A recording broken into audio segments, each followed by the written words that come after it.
Leader যখন আসবে তখন ঢাকা শহর পথ পথ ভরে কাঁপবে।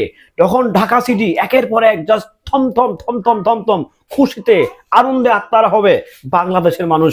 এই কথাগুলো বলেছেন বিএনপির মহাসচিব মির্জা ফখরুল ইসলাম আলমগীর। রীতিমতো বিএনপির কর্মী থেকে নেতা কর্মী থেকে একদম সাধারণ কর্মী থেকে শুরু করে একদম স্ট্যান্ডিং কমিটি পর্যন্ত জাস্ট মনে হয় ঈদের একটা আমেজ বইছে। কারণ তাদের লিডার আসছে। লিডার ঠিক 25 ডিসেম্বর কিন্তু বাংলার মাটিতে পা রাখতে যাচ্ছে। আর সেই উদ্দেশ্যকে টার্গেট করেই বলেছে মির্জা ফখরুল ইসলাম আলমগীর যে যখন লিডার দেশে আসবে তখন ঢাকার মাটি থর করে কাঁপবে। হ্যালো এভরিওয়ান, আসসালামু আলাইকুম। শিমুল আছি আপনাদের সঙ্গে। বিএনপির ভারপ্রাপ্ত চেয়ারম্যান জনাব তারেক রহমান, আপনারা অবগত আছেন, সে ঠিক 25 ডিসেম্বর বাংলার মাটিতে পা রাখতে যাচ্ছে। দীর্ঘ 18 বছর পর, দীর্ঘ 18 বছর সে বঞ্চিত ছিল এই বাংলার সবুজ শ্যামল মাটি পাড়ানোর জন্য।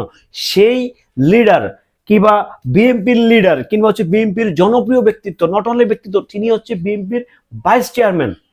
ওকে, তিনি হচ্ছে বিএনপির ভারপ্রাপ্ত চেয়ারম্যান। বুঝতে পারতেছেন, মানে বিএনপি দলটা যিনি কন্ট্রোল করেন, দেশ নায়ক জনক তারেক রহমান। আপনারা হয়তো বা তারেক রহমান স্পষ্ট করে দেশ নায়কটা লাগাবে না, সরি টু সে এটা বলার জন্য।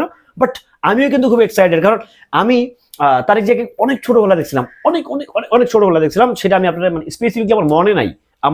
আমাদের সেই পাশের প্রতি থানা চান্দিনাতে গেছিলাম, মানে কুমিল্লাতে চান্দিনাতে একবার গিয়েছিল তারেক রহমান।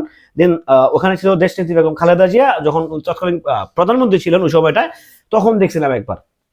ওকে, তো ওই জায়গা থেকে আমিও খুব এক্সাইটেড, আমি তাকে খুব কাছ থেকে দেখতে চাই। দেখেন, আমি কিন্তু কোনো দলের কর্মী না, আমি কোনো দলের সদস্য না, আমি কোনো পার্টির এজেন্ডা নয়।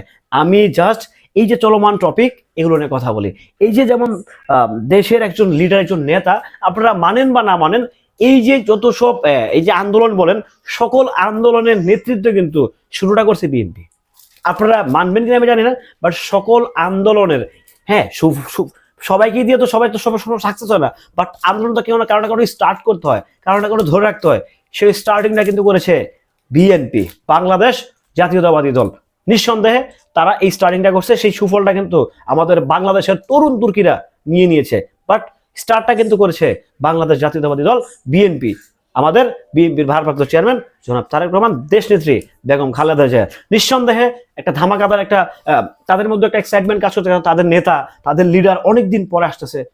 নিঃসন্দেহে এটা তো এক্সাইটমেন্ট থাকাটাই হচ্ছে স্বাভাবিক, না থাকা হচ্ছে অস্বাভাবিক, অকৃতজ্ঞ। যেহেতু তাদের লিডার সেই দূর থেকে তাদের লিডারশিপটা মেনটেন করেছে, সো কাছে আসলে আর কি হতে পারে। একটাবার ভাবেন ভাই, 25 ডিসেম্বর ঢাকাতে কি হতে চলছে, জাস্ট একটাবার ভাবেন। আমি সেই নিয়ে পরবর্তী ভিডিওতে বানাবো। বাট আমার যেটা মনে হয়, মির্জা ফখরুল ইসলাম আলমগীর স্যার যেটা বলছেন, এটা নিঃসন্দেহে দুর্দান্ত ধামাকাদার কিছু একটা বলে ফেলেছেন। ভালো থাকবেন, সুস্থ থাকবেন। ভিডিওটি কেমন ছিল অবশ্যই কমেন্ট করে জানিয়ে যাবেন। আল্লাহ হাফেজ।